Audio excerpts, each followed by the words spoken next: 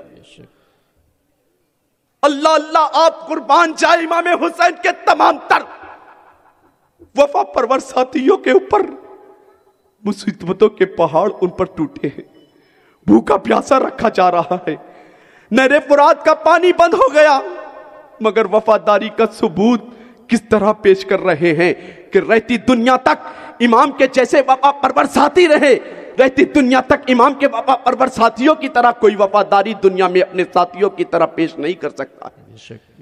حضرت حر کی شہادت ہوئی، امام نے کہا ان للہ و انا الیہ راجعون، اپنے خیمے میں لائے ہیں، حر کے لاشے کو لٹایا ہے. اتنے میں ایک نوجوان جو مدینے سے امام کے ساتھ نہیں آیا تھا، مکے سے امام کے ساتھ نہیں آیا تھا، بلکہ کوفہ میں ہی امام کا ساتھ پکڑا تھا، جس نوجوان کا نام عبداللہ بن عمیر کلبی تھا. ابھی اس نوجوان کی شادی ہوئے 18 دن ہوئے تھے. اس کی ماں اس کے پاس آئی، کہنے لگی اے میرے بیٹے مجھے معلوم ہے کہ تیری شادی کو ابھی 18 دن ہوئے ہیں، تیری شادی کو ابھی 18 دن ہوئے ہیں. اے میرے بیٹے مجھے یہ بھی معلوم ہے کہ تیرے باپ کا سایہ میرے سر سے اٹھ چکا ہے. اے میرے بیٹے مجھے یہ بھی معلوم ہے کہ تیرے باپ کا سایہ تیرے سر سے اٹھ چکا ہے. اے میرے بیٹے مجھے یہ بھی معلوم ہے کہ تیری بیوی نے تیری ہی خاطر اپنے گھر والوں کی جدائی کو برداشت کیا ہے. مگر کربلا کے میدان میں یزیدی ظالموں نے اہل بیت نبوت پر تانا پانی، نہر فرات کا پانی بند کر دیا ہے. اے میرے بیٹے میں چاہتی ہوں کہ اس پریشانی کے عالم میں تو فاطمہ کے شہزادے کے قدموں پر اپنی جان کا نذرانہ پیش کر دے، تاکہ کل بروز قیامت مجھے مصطفیٰ جان رحمت کی بارگاہ میں سرخروئی حاصل ہو جائے، کل بروز قیامت مجھے فاطمۃ الزہرا کی بارگاہ میں سرخروئی حاصل ہو جائے کہ کہیں بات کوفہ کی چھڑے، خاتون قیامت اگر مجھ سے پوچھ لے کہ جب کربلا کے میدان میں میرے بیٹوں پر، میرے شہزادوں پر دانا پانی بند کیا گیا تھا، تم نے اپنے بچے کی حفاظت کی خاطر، اپنے بچوں کو اپنے سہارے کی خاطر روک رکھا تھا، اے میرے بیٹے میں تجھے اجازت دیتی ہوں کہ حسین کے، امام حسین رضی اللہ تعالیٰ عنہ کے نام پر اپنی زندگی کا نذرانہ پیش کر دے۔ امام حسین کا وہ وفا پرور ساتھی امام کی بارگاہ میں اپنی بیوی سے اجازت لینے کے بعد، اپنی ماں سے اجازت لینے کے بعد آتا ہے۔ امام نے اس کے چہرے کو دیکھا، اس کے چہرے کو دیکھنے کے بعد میرے امام فرماتے ہیں، اے عبداللہ بن عمیر کلبی، اے وہب بن عبداللہ عمیر کلبی، ابھی تو تمہاری شادی کو 18 دن ہوئے ہیں۔ کہا ہاں حضور، مجھے معلوم ہے کہ میری شادی کو ابھی 18 دن ہوئے ہیں، میری ماں نے مجھے آپ کے قدموں میں بھیجا ہے، آپ مجھے اپنے قدموں پر زندگی کا نذرانہ پیش کرنے کی اجازت دے دے۔ امام حسین نے اسے اجازت دیا ہے۔ وہ عبداللہ بن عمیر کلبی میدان کربلا میں جاتے ہیں، یزیدیوں کو مخاطب کر کے کہتے ہیں، اے یزیدیوں، تمہیں معلوم نہیں ہے کہ تم کس کے شہزادے سے جنگ کرنے جا رہے ہو؟ اے یزیدیوں، تمہیں معلوم نہیں ہے کہ کربلا کے میدان میں تم کن سے جنگ کرنے جا رہے ہو؟ عمر ابن سعد کہنے لگا، اگر تجھے جنگ کرنا ہے تو میدان کارزار میں آ جا، تمام طرح کی باتیں مت بنا، تمام طرح کی باتیں مت کر۔ حضرت وہب بن عبداللہ قلبی، امام حسین کے وفا پرور ساتھی، امام حسین کے جانثار کربلا کے میدان میں گئے ہیں۔ جس طرف بھی جا رہے ہیں، جس طرف بھی حضرت وہب بن عبداللہ قلبی کی تلوار چل رہی ہے، یزیدیوں میں ہمت نہیں ہو رہی ہے کہ کوئی ان کا مقابلہ کر سکے، کسی میں ہمت نہیں ہو رہی ہے کہ کوئی ان کا مقابلہ کر سکے۔ اتنا ہونا تھا کہ عمر ابن سعد پکار اٹھا کہ یہ بھی حسین کا وفا پرور ساتھی ہے، اسے بھی تنہا کر کے لڑو گے تو یہ تمام تر یزیدیوں کو واصل جہنم کر دے گا۔ اتنا حکم ہونا تھا عمر ابن سعد کا کہ حضرت وہب بن عبداللہ قلبی ابھی میدان کارزار میں نکلے تھے، ان کی والدہ سجدہ شکر ادا کر رہی تھی، اللہ کی بارگاہ میں سجدہ ریز ہو کر دعا کر رہی تھی، اے اللہ، میں نے اپنے شہزادے کو کربلا کے میدان میں اہل بیت نبوت کے چشم و چراغ کے قدموں پر زندگی کا نذرانہ پیش کرنے کی اجازت دے دی ہے۔ اے اللہ، میرے پاس پیش کرنے کو کوئی نذرانہ نہیں ہے۔ اے اللہ، میرے پاس تیری بارگاہ میں پیش کرنے کو کوئی نذرانہ نہیں ہے، مگر میرے پاس ایک بیٹا تھا جسے میں نے حسین کی بارگاہ میں بھیج دیا ہے، ادھر ماں کا سر سجدے میں ہے۔ عمر ابن سعد پکار اٹھا، حسین آؤ، اپنے اس وفا پرور ساتھی کی بھی لاش کو لے جاؤ۔ امام حسین پہنچے ہیں، اپنے اس وفا پرور ساتھی کی لاش کو اٹھاتے ہیں۔ تمام تر اہل بیت اطہار کے تمام تر چشم و چراغ کے وفا پرور ساتھی کربلا کے میدان میں امام حسین کے نام پر اپنی زندگی کا نذرانہ پیش کرنے کے بعد اہل بیت نبوت کے تمام تر چشم و چراغ کی باری آتی ہے۔ اتنے میں حضرت قاسم، کون قاسم؟ جو امام حسن رضی اللہ تعالیٰ عنہ کے شہزادے تھے۔ کون قاسم؟ جو تصویر مصطفیٰ تھے۔ مصطفیٰ کے وصال کے بعد صحابہ اکرام کو جب مصطفیٰ کی یاد آیا کرتی تھی، تشبیہ مصطفیٰ کہلایا کرتے تھے، حضرت قاسم رضی اللہ تعالیٰ عنہ میدان کارزار میں آتے، کہتے بابا جان، اے میرے چچا جان، کربلا کے میدان میں مجھے بھیج دو، میں ان یزیدیوں کو دکھا دوں گا ہاشمی کچھار کے شیروں سے کیسے لڑا جاتا ہے، علی کے لختے جگر سے کیسے لڑائی کی جاتی ہے۔ جیسے ہی حضرت قاسم، کون حضرت قاسم جو تصویر مصطفیٰ تھے، کون حضرت قاسم وہ امام حسن کی آخری نشانی تھے، وہ میدان کارزار میں امام کی بارگاہ میں آئے ہیں، کہنے لگے چچا جان مجھے بھی اجازت دے دو۔ سیدنا امام حسین نے جب قاسم کے چہرے کو دیکھا ہے، آنکھ میں آنسو لے کر امام غم سے نڈھال ہو چکے ہیں، تھکے ہوئے جسم کو لے کر میرے امام کہتے ہیں اے قاسم تم ہی تو میرے بھائی حسن کی آخری نشانی ہو، تم ہی تو میرے بھائی حسن کی آخری نشانی ہو۔ اے قاسم تمہیں معلوم ہے کہ کربلا کے میدان میں پہنچنے سے پہلے مکہ میں تم رہے، مدینے میں رہے، میرے بھائی حسن کے شہادت کے بعد سے لے کر اب تک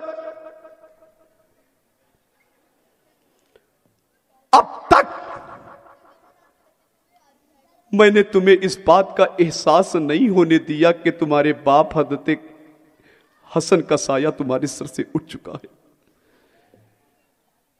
اے قاسم تم جانتے ہو کہ میں تم سے کتنی محبت کرتا ہوں۔ حضرت قاسم کہتے بابا چچا جان میں جانتا ہوں، آپ نے میرے بابا امام حسن کی شہادت کے بعد ایک لمحے کے لیے اس بات کا احساس نہیں ہونے دیا کہ میرے بابا کا سایہ شفقت میرے سر سے اٹھ گیا ہے۔ امام حسین کہتے ہیں قاسم میں تمہیں کربلا کے میدان میں کس طرح جانے کی اجازت دوں؟ کربلا کے میدان میں جب تمہاری لاش پڑی ہوگی، یزیدی خیمے کی طرف سے گھوڑے دوڑائے جا رہے ہوں گے، تمہاری لاش کو دیکھ کر میں تڑپ جاؤں گا، میں تمہیں اجازت نہیں دے سکتا۔ حضرت امام حسین رضی اللہ تعالیٰ عنہ حضرت قاسم سے کہتے ہیں بیٹا قاسم تمہاری پھوپھی سیدہ زینب نے تمہیں بڑے ارمانوں سے پالا ہے، اور زینب کی محبت تمہارے بابا کے وصال کے بعد اور تم سے بڑھ گئی تھی۔ اگر اجازت چاہتے ہو تو اپنے چچا کو مجبور مت کرو، میں تو تمہیں اجازت نہیں دے سکتا۔ اگر اجازت چاہتے ہو تو جاؤ اپنی امی جان سے اجازت لے لو۔ حضرت امام قاسم امام حسن کی تصویر، امام حسن کی آخری نشانی اپنی امی جان کی بارگاہ میں آتے ہیں، کہتے ہیں امی جان آپ جانتی ہو کربلا کے میدان میں ان یزیدیوں نے، ان کوفہ والوں نے نبی کے گھر والوں کو بلا کر کے کس طرح سلوک پیش کیا ہے۔ ان کی مہمان نوازی کرنے کے بجائے ان کے سامنے کیسا کردار پیش کیا ہے۔ آپ کی امی جان کہتی بیٹا قاسم میں جانتی ہوں، کہا امی جان مجھے اس بات کی اجازت دے دو کہ میں بابا اپنے چچا حسین کے قدموں پر اپنی زندگی کا نذرانہ پیش کر سکوں۔ امی نے اجازت دی ہے۔ امی سے اجازت لینے کے بعد پھوپھی زینب کے پاس امام قاسم آتے ہیں، کہتے ہیں پھوپھی جان آپ نے مجھے بڑے ارمانوں سے پالا ہے، بڑی منتوں سے پالا ہے، بڑی مشقتوں کے ساتھ ہمیں پالا ہے، ہمیں اجازت دے دو ہم کربلا کے میدان میں اپنے چچا جان حسین کے قدموں پر اپنی زندگی کا نذرانہ پیش کرنا چاہتے ہیں۔ ادھر مجبور ہو کر حضرت سیدہ زینب نے بھی اجازت دی، آپ کی امی جان نے بھی اجازت دی۔ پھر سیدہ امام قاسم امام حسین کی بارگاہ میں آتے کہتے ہیں چچا جان مجھے تو ماں نے بھی اجازت دے دیا ہے، مجھے تو پھوپھی جان نے بھی اجازت دے دیا ہے، جنگ کے میدان میں اپنی زندگی کا نذرانہ میں آپ کے قدموں پر خود سے پیش کرنے کو تیار ہوں، آپ مجھے اجازت کیوں نہیں دیتے؟ سیدنا امام حسین فرماتے قاسم کیسے اجازت دوں؟